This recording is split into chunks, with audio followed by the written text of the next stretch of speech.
Welcome, Pewter Report readers, viewers, and listeners to a brand new edition of the Pewter Report podcast. It is a Thursday edition of the show, our last of the week before the Bucs play on Sunday on the road in California against the San Francisco 49ers for a very fun matchup. Should be another defensive battle, but we'll see how that goes as the Bucs face a test over on the West Coast, and that's why today's title is formally publicized as Bucs West Coast Test. I'm your host, Matt Matera. Joined with me is my fellow colleague at PewterReport.com, JC Allen. JC, how we doing, man? Bro, I'm totally tubular, bro. Hanging loose, hanging 10 as the Bucs head on over to California, as many like to say. And this is the first. I know we talked like when the schedule came out, and that was months and months and months ago. When the schedule came out, we talked about late in the year they have all of these like West Coast trips. You know, they're going to San Fran and then they go to Arizona on Christmas. But up until this point, most of their road games have just been like East Coast and in the division, with the exception of like the first game of the year against the Cowboys. But they haven't really had to travel too much for road games this year, but they're really paying for it now on the back end with these end of the year trips. Right. Yeah. Most of it's been divisional stuff and, up and down the coast. I mean, Dallas isn't too far away. New Orleans, you're playing in New Orleans anyways. You're playing in Carolina anyways. So now they have Germany, obviously. When you said that too. 10, when you said hang 10, I thought you were referring to how many points the Bucs will probably score on Sunday. So I got confused there for a second. But yeah, I mean, this is a cross country trip. I mean, San Francisco, there's only one spot in the country that gets further away than that, and that's Seattle. So they're pretty much making the longest plane ride they can make against a really, really good defense. And it's going to be interesting because Kyle Shanahan's a heck of an offensive coach, and he's going to find ways to be able to move the ball. He's got three of the best yak receivers in the game, especially with Deebo Samuel, Christian McCaffrey, and George Kittle. They know how to get yards after the catch. But they're starting to Mr. Irrelevant, Brock Purdy at quarterback. So that's going to be a challenge for their offense, with the Bucs defense really coming alive these last couple of weeks. And you got pretty much the same thing, except the Bucs offense, I don't know if you call it coming alive, because I don't necessarily know if they really have come alive recently. And we'll get Maddie back in here in a minute. But they've been struggling, and now you've got two really good defense going against two questionable offenses coming up here on this trip, and it's really going to be interesting to see what these teams do on the offensive side of the ball to try to move the ball on both of these formidable defenses. So it's going to be it's a big test, West Coast trip to San Fran, Tom Brady's hometown, stomping grounds, where he fell in love with football. He talked about that a lot, and I'm excited for this matchup because while I think it's going to be a very tough matchup, I think it's one that the Bucs potentially could win too. It's going to take everything they got. It's going to take them turning the corner around on offense and building off that momentum of the final 3-4 minutes of that game on Sunday. But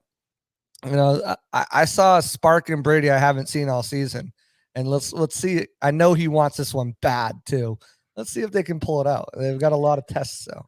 Yeah, it's wild that in his career, this is only the second time that he's really going to San Fran. And Brady talked about that. We can talk about his comments a little bit later. And you might have mentioned it while my laptop was going AWOL there. And but anyway, like his teams have only gone to San Fran twice. One of them he played, the other he tore his ACL in the first game of that season. So it's wild that in over 2 decades, this is only his second game that he'll be playing over in San Fran. But obviously, you're playing against your hometown team, playing in front of a lot of friends and family. It's going to provide a spark. It's going to give you a boost. Some would say it's going to energize you, which was a great time to remind everyone that the Pewter Report podcast, of course, is brought to you by Celsius, the official sponsor of the Pewter Report podcast and the Pewter Tailgate Show and the Pewter Game Day Show. We love Celsius for the variety of flavors that they have. You see the vibes here. The vibes are always high on the show. You got the Arctic, tropical, and peach vibes right there. You can also go with a lot of different flavors. The watermelon berry has been a flavor that I've been drinking a lot. You can go sparkling wild berry, cola, cucumber lime. So a lot of awesome flavors there. But if you really want to get down to the nitty gritty, it's got 7 essential vitamins, and that's the key. It's a healthy version of an energy drink, 0 sugar and preservatives. So you're not going to get that late crash a couple hours after having an energy drink like you might with some other products out there. It's great to start with your workout. It's a great substitute for coffee. If you're a heavy coffee drinker, you can switch over to Celsius. I know Scott has. I know Blaine Gabbert has. They've talked about that. So you can go to the Celsius store locator, find out where there is a Celsius near you, your Walmart, Target, Bodega. And if you want to get them in bulk, head on over to Amazon, do the subscribe and save, have it sent to your house or apartment every 1, 2, or 3 weeks. Whenever you decide to get them, that's totally cool. Here's some more flavors you can check out there. And just make sure you're drinking Celsius energy drinks, the official sponsor of the Pewter Report podcast. JC, it looked like you had a Celsius you were about to rock, if I'm not mistaken. Yeah, I actually finished it a little while ago. Nice. I'm 1 Celsius a day guy, but I had a Vibe, an Arctic Vibe, one of my favorites. And actually, the variety packs, you can get all 3 Vibes in the variety pack, which is awesome. So, I mean, if you're a fan of the Vibes like we definitely are over here, yes, you can get Arctic Vibe is definitely my favorite. I haven't had it in a couple of weeks, so I think I'm going to bring it back this weekend. By the way, appreciate everyone in the chats watching the show. Nathan Elliott, you're always commenting and watching. We appreciate you. And thanks to everyone that's watching the show right now. If you have a good comment, we'll put it up. If you have any questions, we'll answer that too. We want to be very interactive with the fans. And of course, if you give us a super chat, you get to cut the line, and we will immediately put your questions up there. As Nathan says, Celsius is good stuff. I disagree. I think it's great stuff. So shout out to shout out to Celsius there. Yeah, it might be. Common Sense say D-line has to dominate this game versus their O-line. Yeah, so curious to get your thoughts, JC. And you kind of alluded to it with the hang 10, meaning that's probably the most points the Bucs will score this Sunday.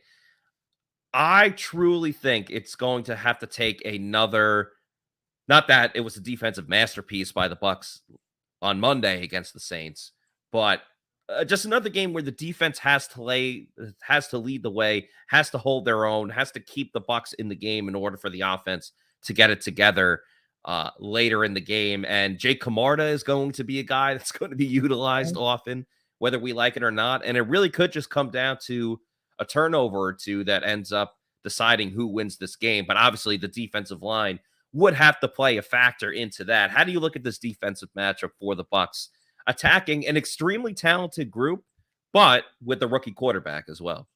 Right. Yeah. I mean, you look at the 49ers, they're 10th in total offense, but there's an asterisk there because just mentioned it. There's a rookie quarterback. So that's going to change things. It's not the same group of cast, and it's the same cast and characters around them, but it's not the same quarterback calling plays. They're going to be very, very cautious with him. They're going to be trying to put the balls in the hands of their playmakers, in Christian McCaffrey, in those guys like Kittle, in those guys like Deebo Samuel, letting them do what they do best, and that's get open in space, use their speed and athleticism to get extra yardage. The Bucs have their hands full against this team. Not only are they good at running the ball, they're ranked 14th running the ball. They're good at passing the ball.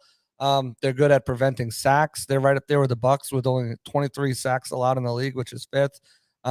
So they are scoring, right around middle of the par, 23 points a game. But that's been enough for them to win games. But if the Bucs are going to be able to, the defense specifically, going to be able to limit these guys, it's going to take extremely good coverage by the cornerbacks, tight coverage, which is something they provided all game. I mean, all year, Dean has been incredibly good at. If he's going to allow the catch, he's not letting them get any extra yards. Right. It's going to take that type of performance. The defensive line is going to have to really get some push on and try to rattle this kid with only 4. I expect Bulls to have some unique looks to try to get get them confused and maybe throw some turnovers.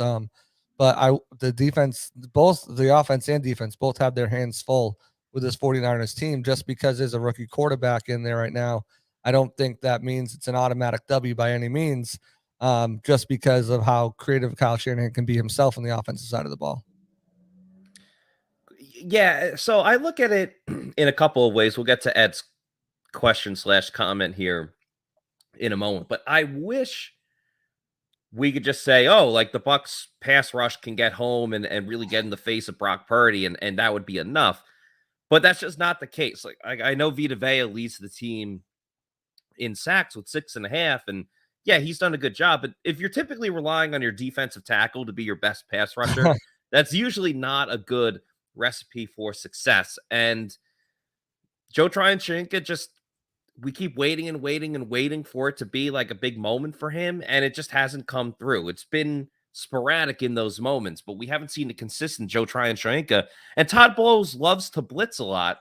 And, Scott was talking about this yesterday, and this is where I'm kind of on the fence about which way I want to go with it. Because as Scott was pointing out, Brock Purdy, rookie quarterback, hasn't seen a lot of different looks and coverages, and obviously Todd Bowles is the master of crazy chaotic looks, Vita lining up as a linebacker. So Scott's saying, like, if you get all of the players, if you get, if you blitz Devin White or like Lavonte David, like they did when he got the sack on Andy Dalton on Monday, you go right up the middle, you constantly have pressure in Brock Purdy's face. He's going to be off kilter. He's not going to be able to sit and relax in the pocket. So he's going to have to get rid of the ball quick, or he's not going to know what to do with it because they're throwing the kitchen sink at him. I also think, though, and sure, Andy Dalton is a longtime veteran. He's seen a lot. There was plenty of times later on in that game where the Bucs would send the blitz up the middle, and then he would dump it off to, Troutman, the tight end, and he would get 15 to 25 yards down the field. And I worry for the fact that if the 49ers know the blitz is coming, and because they have the variety of talented players that you rattled off, from McCaffrey to Kittle, Debo, you mentioned those guys, especially like McCaffrey and Kittle, if the blitz is coming and Purdy knows, I just have to dump it off for 2.5 yards and they're going to do the rest, I feel like that could really burn the Bucs. So then I almost look at I know it was 2 seasons ago, but like the Super Bowl when they went up against the Chiefs, who at the time, again, arguably the same, if not better, maybe a little bit less of like the talent. And the Bucs went strictly not a ton of blitz, just let their pass rush, the 4 guys up front, go after Patrick Mahomes. But Shaq and JPP aren't playing in this game, so you can't really rely on that. So I understand they have to send the house. I'm just worried that, it might work at the beginning of the game, but later on, as he's more prepared for it, he's just going to let that ball go. It doesn't have to be far, and those guys are going to get involved. So Ed here says, is our defensive back group back, and can they bait Purdy? So I believe you're referring to Mike Edwards and Antoine Winfield Jr. Antoine Winfield Jr. was not practicing, so doesn't look great that he's going to play in this game, which obviously is a huge loss. Mike Edwards, I don't believe he wasn't practiced either. Yeah, so he was back, but neither safeties are back. Right. So, and typically I feel great about Carlton Davis and Jamel D, and I still feel pretty good about Dean, even though he didn't have the best game on Monday. Carlton Davis has been slipping a little bit too. But with that said, he made the big pass breakup in the crucial moment to get the ball back. But again, like Carlton has never done well with like speed receivers and guys like that. And you just look at Ayuk and Debo, and they're just different receivers than typically Carlton goes up against.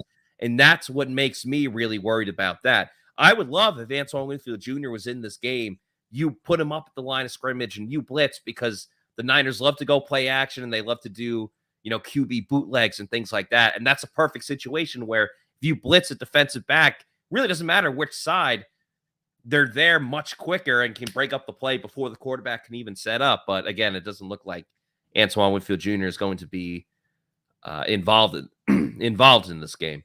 Yeah, no, and it's unfortunate because not having him, not having Mike Edwards, Antoine Winfield's one of your better run defenders on that defense too. He's one of the best tacklers. So you're losing out on both of those aspects. And I like your thought here. Just get home with 4. You got to be able to get home with 4 sometimes. But you look at it, Trent Williams is going to erase one of those guys right off the bat. So Right. Yeah. now you're going up against the rest of that offensive line, and I expect a heavy dose of blitzing. I expect them to be exotic with it. Maybe some safety blitzes, some corner blitzes, as well as the linebackers coming in as well. But this is going to be a very challenging game for this defense, going up against this offense, which does so much damage after the catch. A lot of the teams so far that they've played so far, their wide receivers are big catch guys, and they make the catch, but they don't. I mean, Debo's getting paid off his yak. Right. That's what he's getting paid off of. Kittle is one of the most complete tight ends in the league. And he's started to really come on as a player this year after dealing with some nagging injuries in the beginning. He's turning back into Kittle. Christian McCaffrey, Bucs fans know all too well what he can do any given Sunday. So I mean, there's a lot for this Bucs team to worry about, but they played really disciplined football so far. And I when you think about it, the way that they stack up against this team, they've got a really good pass defense. Their rush defense is really kind of turned around a little bit here. Even without these guys, you get SMB back to play in the slot. It's not Garoppolo, it's not Lance. You're dealing with Mr. Irrelevant, a guy that probably wouldn't even been drafted in most years. And they've got to find a way to rattle his cage a little bit, get him off guard. He hasn't seen a lot of things. This is only his second start, if I'm not mistaken. He hasn't seen a lot of things, especially the things that Bowles is going to start to bring at him. And I think they can get to him a little bit and cause some mistakes. So remember, turnovers is a key battle here. The Bucs were doing great with it before. Now they've dropped to the middle of the pack. But I think this is the game that the interceptions, maybe 1 or 2 of them come. Bowles forces him, confuses him into different looks, and thinks he's got one thing, and then all of a sudden another thing happens, and the Bucs have the ball back, and it's going to take them capitalizing on those turnovers and putting points on the board every time they do, which is something the Bucs have struggled with too. Yeah, make no mistake about it. The Bucs are still starving for turnovers. They didn't have one against New Orleans, and then against the Browns they had the halftime Hail Mary. So in the stats, in the record books, it goes as a interception for Mike Edwards, but it wasn't an impactful play because of the moment it happened in the game. So really, they haven't had a turnover since the Germany game when Devin White had the strip sack on Geno Smith. And even before that, they weren't getting turnovers. So that's the one thing that's stopping this defense from truly being fantastic. Because you look at the points they've allowed from game to game, and it's really just the Chiefs game that was an anomaly where they really got beat like a drum. But that game, it was the Hurricane. Rachaad White, who's now the hero, fumbled on the opening kickoff, and obviously, the Bucs will have a new kick returner and punt returner this week after Jalen Darden was waived by the team. So, this defense can pretty much play with anyone. And I'm sure, again, not to bring everything back to 2 seasons ago, but they got beat like a drum by the Chiefs offense. And then obviously they turned it around in the Super Bowl. So I'm not saying the Bucs are going to the Super Bowl this year. I'm just saying I think they would like another opportunity at the Chiefs if they could, just given their ability to redeem themselves. And I really do think one of those guys that I don't want to necessarily say redeemed himself, but just he's played better. He's had more opportunities because of injuries and things of that nature. But Keanu Neal originally was a guy, it's all right, solid veteran backup, would come in here and there, didn't get a lot of snaps. And, now he saved the game with that pass breakup against Taysom Hill. I just put up that picture before.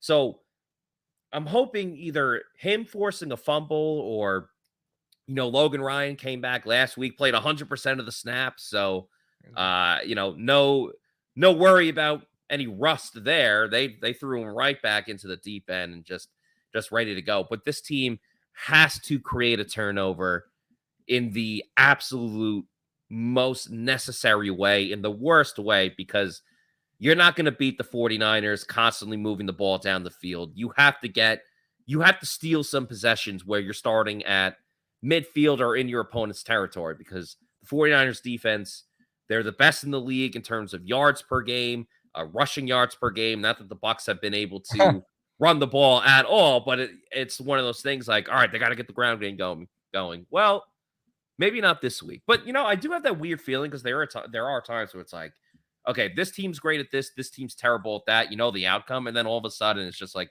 wait, all of a sudden the Bucs can run the ball. So I'm not saying the Bucs are going to get like 100 I can hear the yards. announcer saying this, the 49ers came into this as the best running game, and the Bucs as the worst. And right now the Bucs are having their way with it. Yeah, or like the stats are going to be so skewed where Rachaad White has one like 75-yard rush, and it's just going to completely skew the numbers when they average 2 yards per rush for on every other first down. Yeah, exactly, for every other play. Matt, the defense, as you were saying, they've done their job. Outside of that Kansas City Chiefs game, and maybe even that Baltimore game as well, they've done their job this season. It's where the offense just hasn't come up. I mean, 22 points. 22 points is all it would take for this team to be 10-2. That's it. 22 points a game. 10-2. I mean, if you throw in 28 points in that Baltimore loss, they're 11-1. I mean, this team, this defense has done their job holding opponents to beatable numbers, manageable score numbers. And you're not going to win every game, obviously, but this team should be a lot better than where they are. And a lot of that comes from, as good old Byron Leftwich said today, scoring points wins you the game. That's the only stat that matters, is who scores the most points. And that's something that the Bucs team hasn't done. And if they are going to do it, they're going to beat this San Francisco game and really put themselves in a good position going forward in the playoffs. They need to score points. And the best way to do that, Matt, is to get them off turnovers. Get them off those short fields. Matt, I'll go far as say if the Bucs don't have at least one interception this upcoming game and get points from it, they will not win. I think that's a really fair assessment. The Bucs can't get a win skating by without a big defensive play, and it's not fair to the defense that it's on them seemingly every single week now. But that's the reality that the Bucs are in right now. Let's talk a little bit more about Byron Leftwich, what he had to say today, and the Bucs offense. Before that, though, I want to talk about Pin Chasers. If you haven't been there yet, it's a great time, or day or night, to go. It's a great time with friends and family. They have so many great different deals. Like literally every single night they have something going on, whether it's all you could eat pizza, all you can bowl. They have dollar beers as well.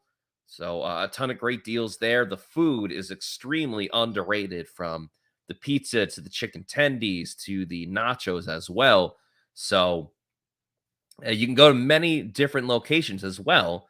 They have some in East Pasco, Zephyr Hills, Midtown, Veterans. They have one pretty close to the Advent Health Training Center, where the Bucs obviously have all of their practices.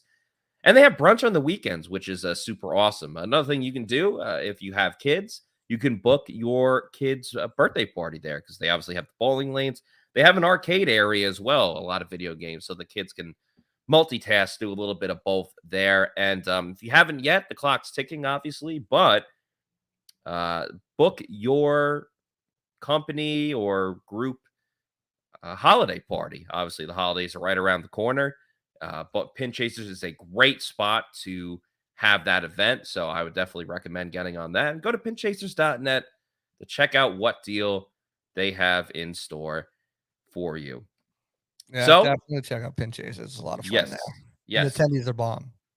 Matt brings the tendies up every time. They are bomb. Yeah, chicken tendies. They're fantastic. Not all chicken tenders are the same, That's you true. Can get chicken tenders at a lot of places, but you can't get good quality chicken tenders at every single spot. So there's the difference for you. So it is a Thursday, which means that Byron Leftwich and Tom Brady spoke today. And JC, I don't know if there was much to gain from Byron Leftwich, but he is technically right about that. You want to score more points than the other team. I can't argue that. But what I would argue is that if you're averaging 18 points a game when you were scoring 30 points a game the season before, or if you constantly can't reach the 20-point threshold, you're probably not going to continue to be an offensive coordinator. It's like, hey, we're winning these games, but your offense is egregiously underperforming. So while the end of the game, the end game goal is to score more points than the other team, that doesn't mean every single game has to be close. You can win by 2 or 3 touchdowns, as Tom Brady was talking about today. It doesn't hurt to win comfortably, where you don't have to hold on to everything around you just to see the Bucs, come back miraculously again for the second Right. time in a couple of weeks.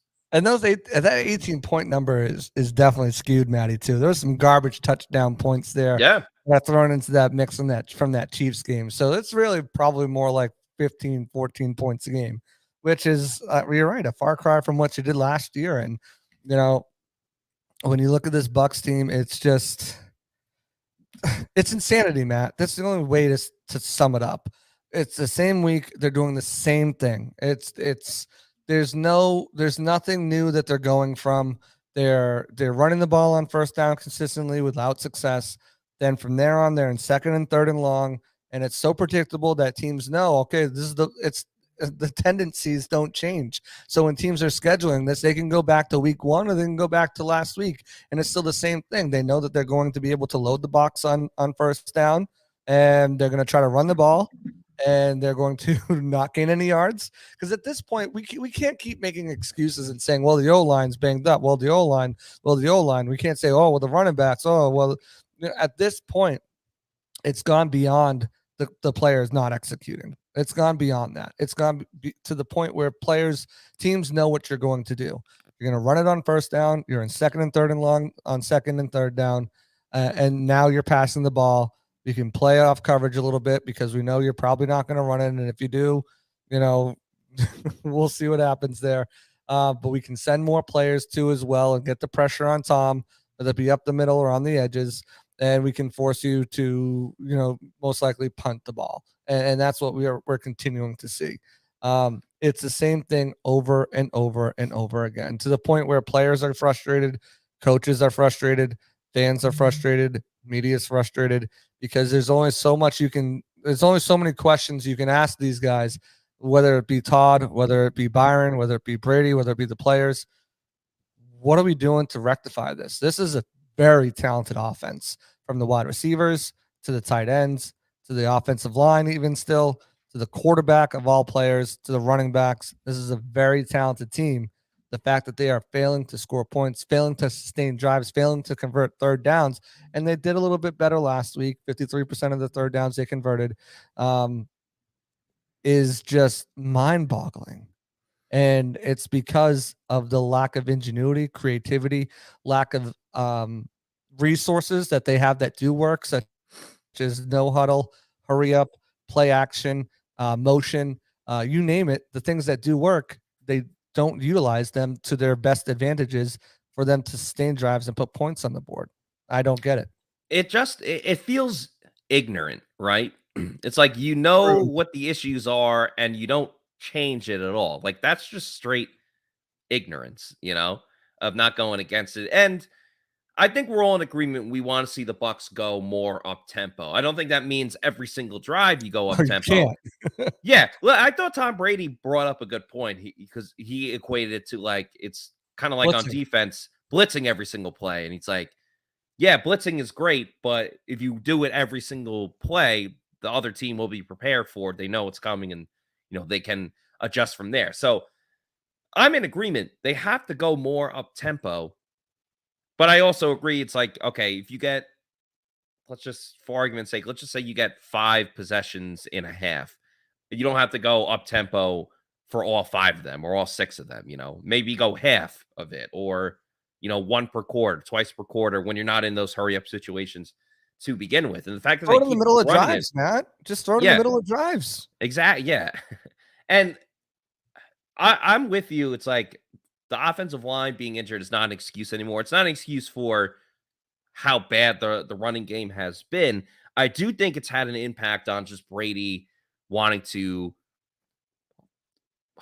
get rid of the ball as quicker. And I think that's kind of hurt with some of like the deep balls and the lack of like big plays down the field. But eventually something has to get changed. And I truly don't see how the Bucs are going to move the ball against the 49ers because as we said, they have the best numbers in yards per game for the defense and running yards. So the Bucs aren't going to be able to run it. And you just look like their defensive line is great. Obviously, everyone knows Nick Bosa. Their linebackers between Greenlaw and Warner are two great linebackers. And the only couple of times Brady has been intercepted is when he tries to throw it over the middle on like that screenplay over at midfield. Obviously, Demario Davis got him last week. So I don't know if Brady can't hold on to the ball for long. One, because he doesn't want to. And two, the 49ers aren't going to allow it. And they can't run it. I just know we're in for a game where we're going to get a ton of stupid screenplays again. And it hasn't worked all season long. Little swing pass to Chris Godwin, the plays to Rachaad White and Lenny. Dump downs. Yeah, I don't know. I would like to say you can attack them deep, but if he's not going to hold on to the ball, I don't know where the Bucs are truly going to efficiently move the ball against the 49ers. I think part of the problem too is moving down the ball down the deep field is the lack of use of a guy like Scotty Miller. Yeah. I mean, that's what he does. That's his best attribute. Instead, what they've been doing is utilizing Mike Evans in that way. Mike Evans has never been a burner deep ball threat type of wide receiver. Now he can go up there and he can be a deeper threat contested catch type guy, but Mike Evans has never really been the one that's going to blaze by cornerbacks, maybe early in his career, but certainly not over the last 2 years with Tom Brady. He's either going to beat press coverage and get a step on him like that, or he's going to be able to go up there and make a contested catch with perfect placement from Brady. Now Brady has definitely missed him. It hasn't been all on Mike. There's definitely been plays, and even with Scotty last week and with Julio last week as well, Brady just missed some throws, but you can't be utilizing Evans in that way. I mean, that's just not what he does best. You need to use your playmakers and utilize them at what they do best. Scotty Miller can open it up. Brashad Perriman for everything that he's not. He's got the speed to open it up. Utilize those guys in that way and use Mike the way you've done. We've barely seen Mike in the slot really be productive out of the slot or really featured out of there. And that's something that he's been doing the last 2 years.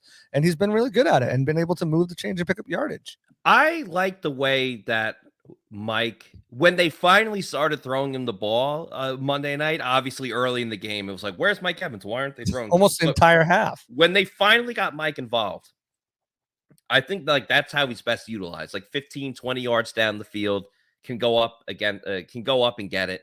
I have no problem with taking shots down the field with Mike too. It just doesn't have to be all the time. And it seems like he's the only guy that's going deep. It's like it should be Scotty as well. And Julio, they sprinkled in too. Like Mike's made some big plays down the field in his career, if you look through it. So I'm not worried about him going deep. It's just more, he shouldn't be the only guy that gets the go route down the field because he is not the fastest guy. I would say he's more deceptively fast because he's got, a long stride, but utilize Mike in different ways and send someone else deep like Scotty Miller. To your point, we got a super chat here. So, appreciate you. Appreciate it. That's not good news. Tanner James Gow, $5 super chat. Thank you, Tanner. Bay Area resident going to the game Sunday. All right, have a good time. And it's going to be a very wet day. We need our running backs to show up, all three of them. I did not check the weather, so thank you for that heads up if that is the case. However, it was rainy in Cleveland, and that didn't work well for the Bucs. But hope you have a great time at the game, Tanner. Hopefully the Bucs win it for you in a battle of second battle of the Bays this year. Obviously, it was Green Bay earlier, and, Tampa Bay and San Fran, the Bay Area. And to add to that, all three of them, Lenny just popped up on the injury report. Yes. Yeah, I just read that. So, let's go to the injury report. Maybe not even have all three of them at their disposal or all four of them. Right. So Cam Brate practicing full again. He's coming off of that illness. Mike Edwards, hamstring, did not participate. Leonard, limited with a foot injury. Sean Murphy Bunting, limited quadricep. Vita limited with the foot shoulder.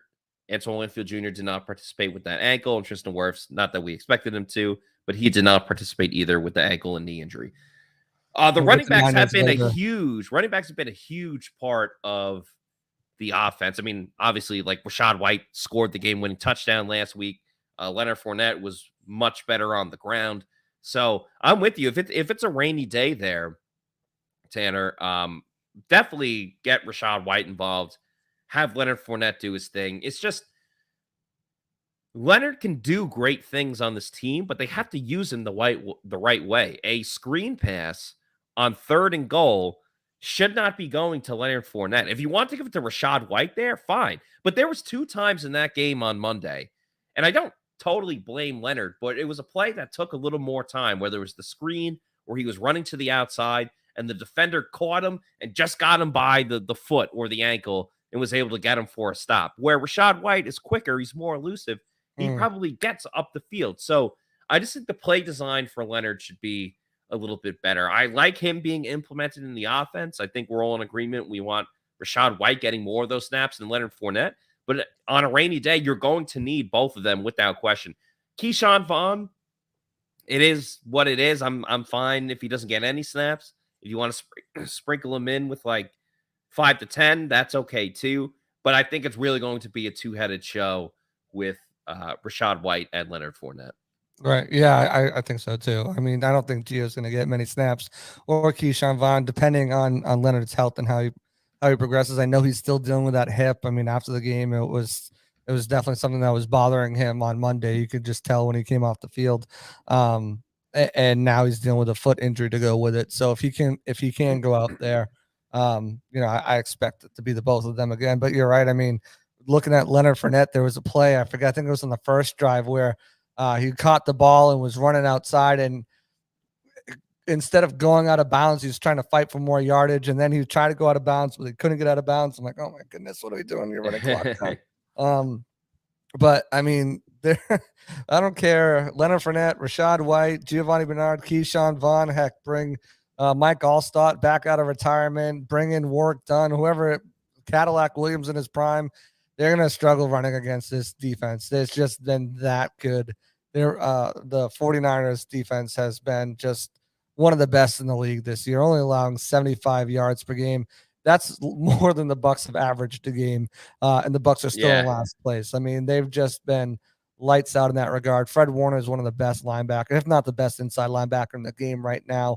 You mentioned Bosa holding things on the outside as an edge rusher and can set the edge as a run defender too. They got Eric Armstead. They've just got a litany of guys who can do their job and they do it well. Guys who don't even get credit, like Samson Ebukam, who does a great job over there as well. You mentioned Greenlaw. To be honest with you, their secondary doesn't really scare me as much. I think that you can find good matchups and exploit matchups against their corners and their safeties. But the thing is, with that defense and the pressure they bring, and pretty much how one-dimensional they're going to make this Bucs team, I can see this being not score-wise, but you go back to 2020 when the Saints held the Bucs to just 5 rushing attempts. I can see where they move on from the running game, and hopefully so move on the running game early, because it's I don't think it's going to work. It being rainy out doesn't make things even better. Right. But at least Tom still has that zip, and hopefully there's the opportunity where he'll be able to use his pinpoint accuracy, because that's one of the best things Tom has when he's on, is his accuracy and his zip, to move the ball down the field and make some plays against that secondary, which they've done a really good job this year, not to take anything away from them. I mean, they're 12th in the league in pass defense, only allowing 208 points a game. 208 yards a game, but I still think that there's opportunities. It's a young group too, for the most part, besides Gibson. I think there's opportunities for Tom to kind of bait them and get guys open, throw guys open. So, I mean, it's going to be a heck of an interesting game, because like both of these defenses are good. What the Bucs do well on defense doesn't really match up to what the Niners do well on offense, and what the Niners do well on defense doesn't really matches up perfectly what the Bucs are trying to do, but they just don't do it well. So it's going to take a heck of a game by the Bucs to win this game, and then it doesn't get any easier next week with the Bengals coming to town. The rain could neutralize, all the weapons and the speed that the 49ers have on offense. So that's one way the rain kind of could play a factor to help the Bucs when it didn't necessarily help them 2 weeks ago. And whether Leonard Fournette's in the lineup or if it's just kind of Rachaad White leading the way, it definitely could impact the decisions you make when making your picks for Underdog Fantasy, which I'll be making tonight as well for Raiders versus Rams, and will be on Sunday as well. Underdog Fantasy, it's the easiest way to get some action on the NFL with their pick'em games and their rivalry games as well. The rivalries are very fun because you're just picking, one player against another, who's going to have more yards, how many more yards are they going to have it by, or beat their opponent by. So very fun with the rivalries. I would check that out too. You just pick an over or under on your favorite or least favorite player stats, and you can win up to 20 times your money in a single night. Underdog keeps it super simple with their easy-to-use website and mobile apps. You pick between 2 and 5 players to fill out your pick'em slip. Get every pick right. Take home some cold, hard cash. Use the promo code PEWTER, that's PEWTER. Get your first deposit doubled up to $100 by Underdog Fantasy. Even if you learn from Plant City Math, you know that is a heck of a deal. So once again, that is Underdog Fantasy, promo code PEWTER. Use it for the pick'ems and the rivalries and get your first deposit doubled up to 100 buckaroos, $100 there. So check it out. I haven't done great with my Underdog picks, but I think I sense a turnaround coming soon. Because the beauty of it is because the way they do like the 3 times the money and 10 times the money or 20 times the money, depending on how many picks you make, you just have to hit one every couple of weeks, and like you're in the green for like the money you make. So I hit it big a couple of weeks ago, and I've kind of just been. I put a couple. I took some out, but then I kept the rest to, continue in my investments. So it was nice. I made a little profit, and then I still have enough to like keep on betting. Where if I lose a couple of weeks, I can still win some. So yeah, I'm past that looking to make some now. picks tonight. Yeah. Yeah, I'm down. I was up to 100. I think I'm down to $15. I put 20 in, so yeah, I gotta win something to make some money back.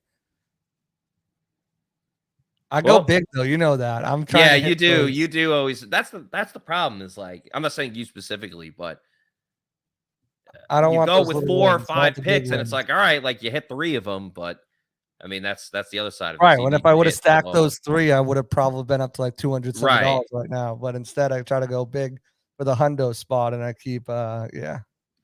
Let's get to some comments here. Steven, will Winfield be back? Probably not. He hasn't practiced the last 2 days. We'll see if he practices tomorrow. He's been out there with his teammates, but obviously not in uniform.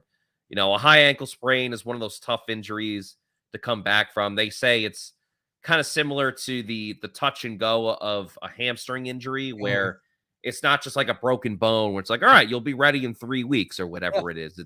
It's a very touchy-feely type of injury, which obviously no Bucs fan wants to hear. It's just kind of, the reality of the whole thing. Hey, while we got people in the chats, in the comments, and we appreciate everyone that is watching and listening to this.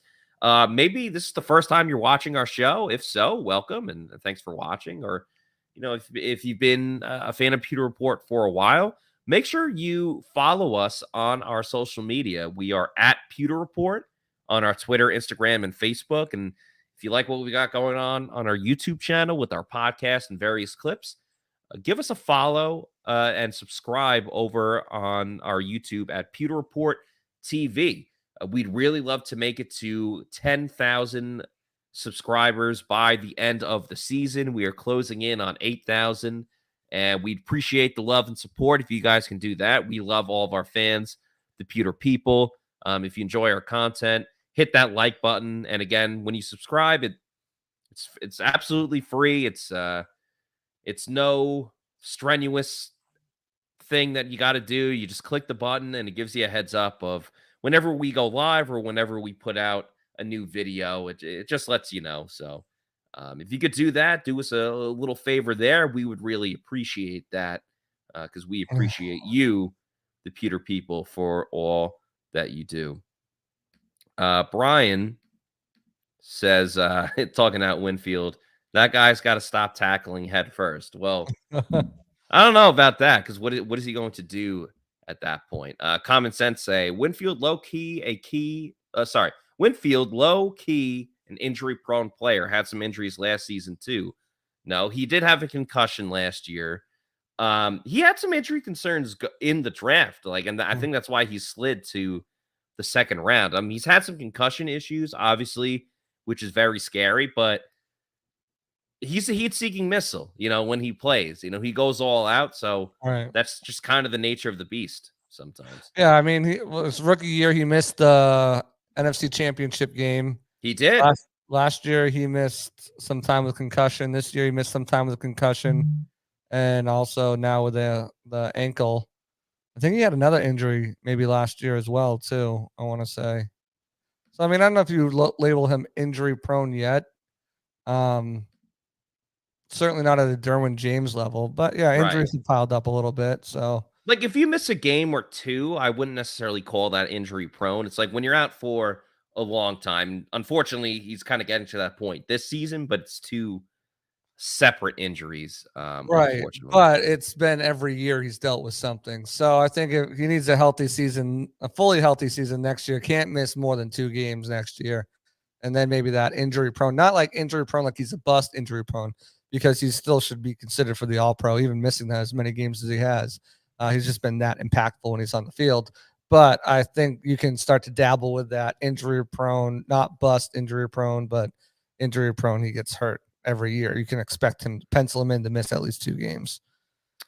Furu Kawab, sorry if I'm not saying that right, says Donovan Smith probably has the Mel Gibson and Braveheart running in his head through the game. Hold. Yeah, Donovan Smith's been getting a lot of publicity, unfortunately, for the wrong reasons. There's a stat that came out with all the holding penalties he's had in the recent years. I think Todd Bowles said it best yesterday, where he said he didn't play his best game. He knows that. They know he has to play better. He knows that he has to play better. The question is, will he? Because there's times Donovan Smith has looked great, and there's been times that Donovan Smith kind of looks like the old Donovan Smith that we'd get on his case for. So I think a lot of it's just kind of a technique issue, kind of a, hey, let's get it together, and going up against tough opponents. Obviously, it's going to be a tough opponent this week with the 49ers. Donovan's got to play better, but, he's a leader on this team, and I don't know how much more you can coach him up at this point. You just kind of got to hope for it. Yeah, I mean, I think I talked about this a little bit on WDE the other day with the guys, and I think there's multiple things. Obviously, I don't think that elbow is fully healed. I think he's playing hurt through it. Everyone's playing hurt now, but I think it's been a lingering case. I think making that transition, having a Pro Bowl guard next to you and Ali Marpet, one of the most underrated guards in the league over the last couple of years, is definitely part of it. Brady obviously is still getting rid of the ball at an unbelievable clip, but I think those things kind of play into it a little bit much, a little bit. Although I think Nick Leverett does a great job of communicating with Donovan. So it's just one of those things where sometimes you're just kind of in your own head, and I think that's where he is right now. I don't think he's regressing. I don't think it's any lack of talent. I mean, you're not going to be the number 6 graded out left tackle in the league last year and just forget how to block and how to use proper technique. It just maybe that arm is definitely not 100%, and maybe there's because of that he's doubting his abilities, and it's transforming over into the game.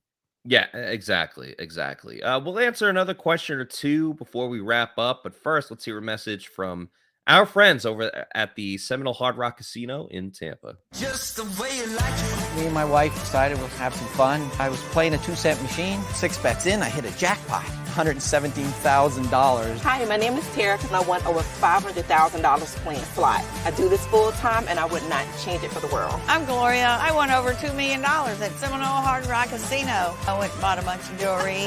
My name is Mike, and I won over $350,000. I love playing baccarat because it hits different. When you pull in that card and you flip over that 9, beating that 8, can't miss. I'm Jimmy. I won $500,000 in a slot tournament at Seminole Hard Rock in Tampa. Even a blind squirrel can get a nut sometimes. My name is Philip, and I won $215,000 on Blazing Sevens. Putting my last $40 on the table. Next thing you know, bam, $215,000 jackpot. I hit that bad boy. I didn't realize how much it would change my life. You only live once. Have fun with it. Right. Anybody can win at Seminole Hard Rock in Tampa.